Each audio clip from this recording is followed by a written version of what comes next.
গত ভিডিওতে আমরা আলোচনা করেছি কিভাবে করা যায়। প্রথম, একটি মাল্টিমিটার ব্যবহার করে এলভিডিটি কয়েল পরীক্ষা করুন। দ্বিতীয়, সিআরও ব্যবহার করে আউটপুট ভোল্টেজ পরিমাপ করুন।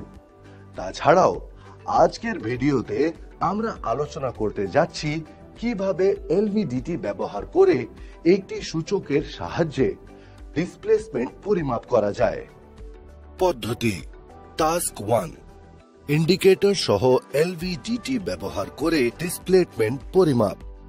ধাপ 1, LVDT কয়েলগুলিকে LVDT signal conditioner indicator বা প্রশিক্ষক কিটের সাথে সংযুক্ত করুন। এলভিডিটি এর সিগন্যাল কন্ডিশনার গুলিতে সাধারণত এক্সাইটেশন ভোল্টেজ ইনপুট, গ্রাউন্ড এবং প্রশিক্ষক কিটে ডিফারেন্সিয়াল আউটপুট সিগন্যালের জন্য লেবেল যুক্ত টার্মিনাল বা সংযোগকারী থাকে।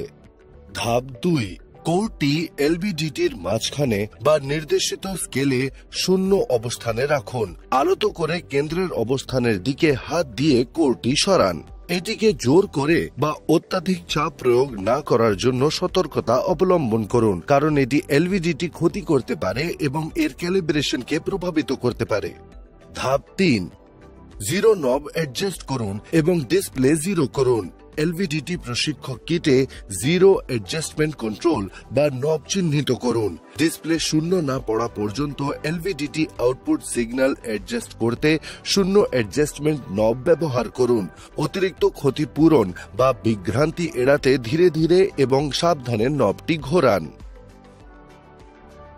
জিরো নব অ্যাডজাস্ট করার পরে যাচাই করুন যে ডিসপ্লে 0 রিড করে যখন কোরের কোনো ইনপুট স্থানচ্যুতি বা নড়াচড়া না থাকে। ধাপ 4, ক্রমবর্ধমানভাবে 5 মিলিমিটার ধাপে এলভিডিটি কোরটি এগিয়ে নিয়ে যান। আপনি 20 মিলিমিটার মোট ডিসপ্লেসমেন্টে না পৌঁছানো পর্যন্ত 5 মিলিমিটার বৃদ্ধিতে এলভিডিটি কোরটিকে এগিয়ে নিয়ে যান। প্রতিটি 5 মিলিমিটার বৃদ্ধির পরে এলভিডিটি ট্রেনার কিটে প্রদর্শিত আউটপুট রিডিং নোট করুন।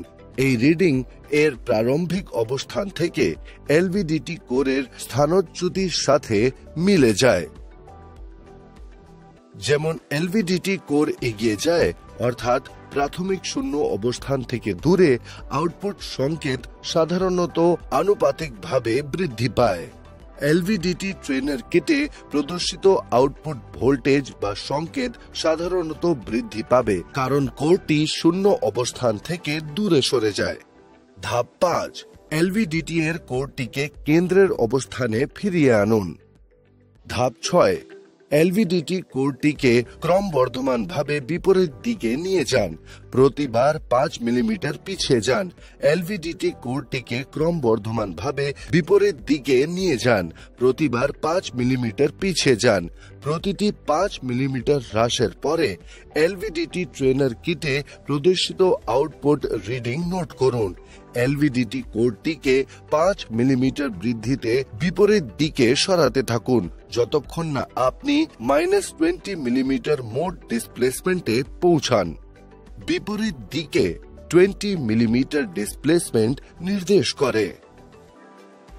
ধাপ 7, মূল ডিসপ্লেসমেন্টের প্রতিটি 5 মিলিমিটার হ্রাসের সাথে সম্পর্কিত আউটপুট রিডিং রেকর্ড করুন। বিপরীতভাবে, যেহেতু এলভিডিটি কোর পিছনের দিকে সরানো হয়, অর্থাৎ প্রাথমিক 0 অবস্থানের দিকে, আউটপুট সংকেত সাধারণত আনুপাতিকভাবে হ্রাস পায়। এলভিডিটি প্রশিক্ষক কিটে প্রদর্শিত আউটপুট ভোল্টেজ বা সংকেত কমে যাবে যখন কোরটি 0 অবস্থান থেকে দূরে সরে যাবে। রিক্যাপ: এই ভিডিওতে আমরা আলোচনা করেছি কিভাবে একটি ইন্ডিকেটরের সাহায্যে এলভিডিটি ব্যবহার করে ডিসপ্লেসমেন্ট পরিমাপ করা যায়।